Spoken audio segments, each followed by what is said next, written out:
Papaano nga ba inihahanda ang ating mga kabataan? Ngayon po ang araw ng pagtatapos mula dito sa Philippine National Police Academy sa Silang, Cavite. At syempre, tututukan natin ang mga anak ng ating mga OFW na kasama po sa grupong ito na magtatapos dito sa PNPA. Ito ang special edition ng inyong Bantay OCW program. Ako po si Susan K., hatid ng Bantay OCW Foundation at ng Inquirer.net. Bantay OCW, Bantay OCW, Bantay OCW, Bantay OCW, yeah, yeah. Patuloy po nating tinutunghayan ang pagtatapos mula dito sa Philippine National Police Academy sa Silang, Cavite, kung saan ginaganap ito para po sa ating Layag Diwa Class of 2024. Congratulations sa ating mga graduates!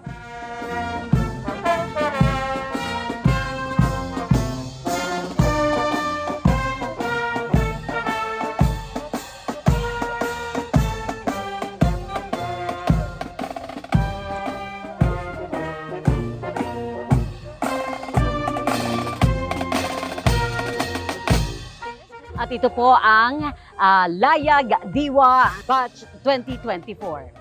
Tama ba ako? Yes po, tita. Alright! Kasi po, very special na makakakwentuhan natin ang pamilya Ramirez Lee. Dahil ito pong si Eric Ramirez ay nagtapos ngayong araw na ito dito sa kurso. Mamaya malalaman natin sa PNPA.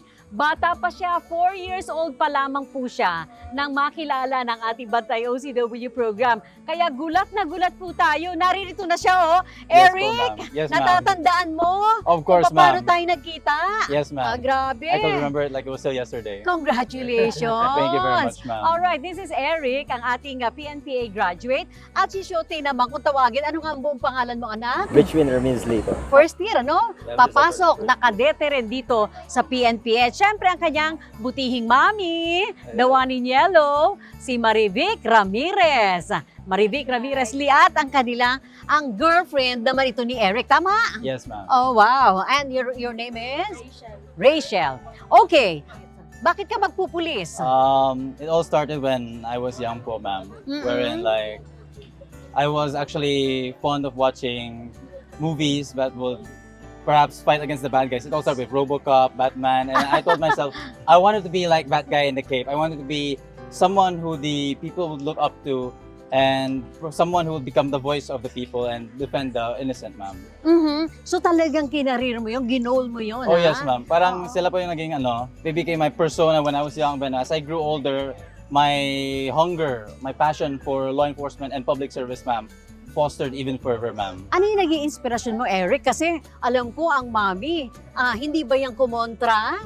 Oh, at first, ma'am, Kumontra? kumontra po siya talaga, ma'am. Ayaw. Yes, ma'am. Aha. And then when I told her that I already passed the examination, she was like, oh, okay, sige, I'll give you my full support. Oh, okay. So hindi ka na nahihirapan. No, ma'am. Nakumbinsin pa siya dahil pumasa ka na. Yes, ma'am. And napakarami, ilan nga yung nag-apply? During our time in 2019, around 18,000 applied for PNPA. Okay. And then Ilan ang only pumasa lang? 360 Grabe. were able to enter, ma'am. Napakahirap palang pumasok dito.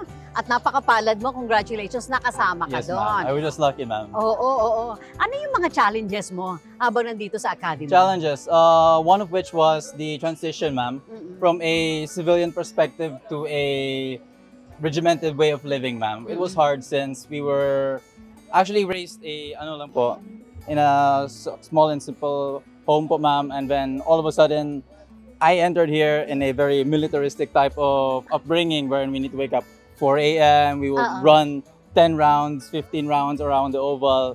It was hard at first, pero I know that the said transition was actually just for the betterment of each and every single one of us here inside the academy, ma'am, to mold us into the better and the refined versions of ourselves, ma'am. Military discipline ka rin naman kay mami, di ba? Higpit-higpit niyan? Oh yes, Oh. ma'am.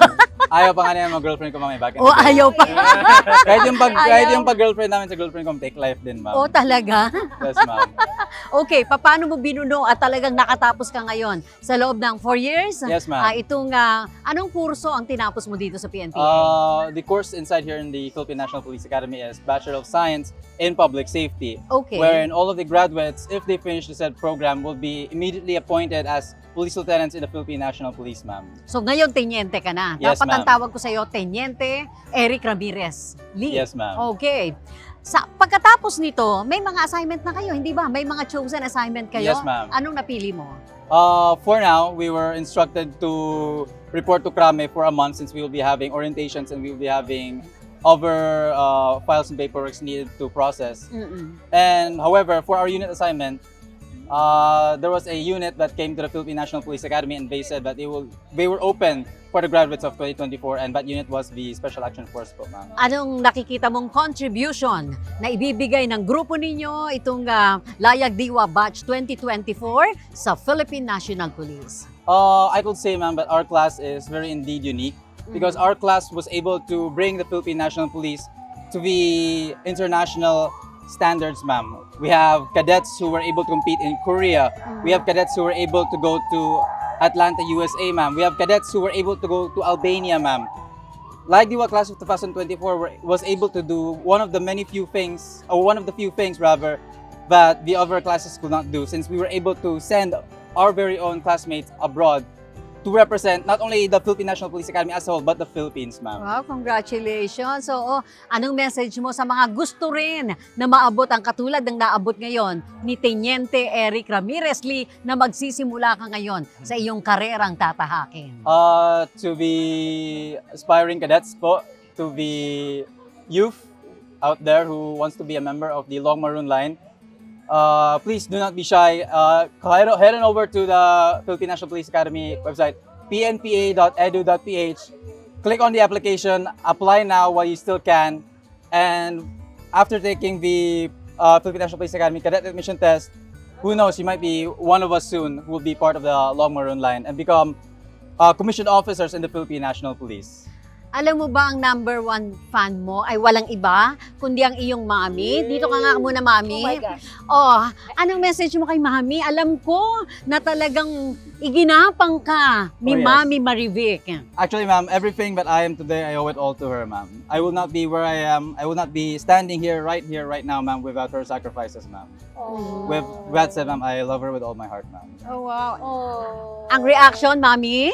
Well, Kuya, good luck on your next journey. I know, in life, anything happens twice.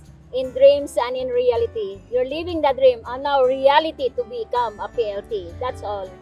Message sa mga nanay na katulad To mo. all the mothers out there na may anak na katulad sa anak ko, from plebo up to become a PLT, hold on tight. Just hang on. Whatever happens, just hang on. Hold on tight. Thank you God is very watching. much. Wow, thank you very much. Si Marivic po ang kanyang mother at syempre si Teniente Police Lieutenant Eric Ramirez Lee ang ating nakakwentuhan ngayon. At ang future na teniente ng pamilya Lee, pamilya Ramirez, si Richwin. Lee. Okay. Rich na winner. Rich na win. winner pa. Ah, pambihira. Saan mo naman nakuha pangalan yan? Secret. Rich na win pa. Oo. At ang kilala ko kasi yan, Shote eh.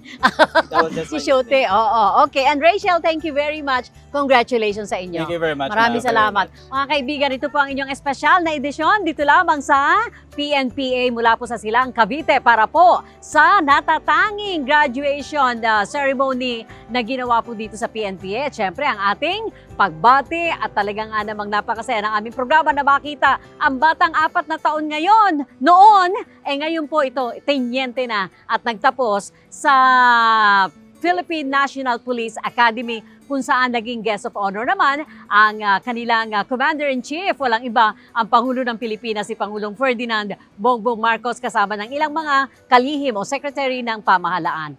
Matinding mga sakripisyo hindi lamang ng ating mga kadete, ng anak ng ating mga kababayan, ng anak ng ating mga OFW, kundi lalo na ang kanilang mga anak na totoo nga namang nagsakripisyo upang maabot ang kanilang mga pangarap na maging bahagi at magtapos dito sa Philippine National Police Academy.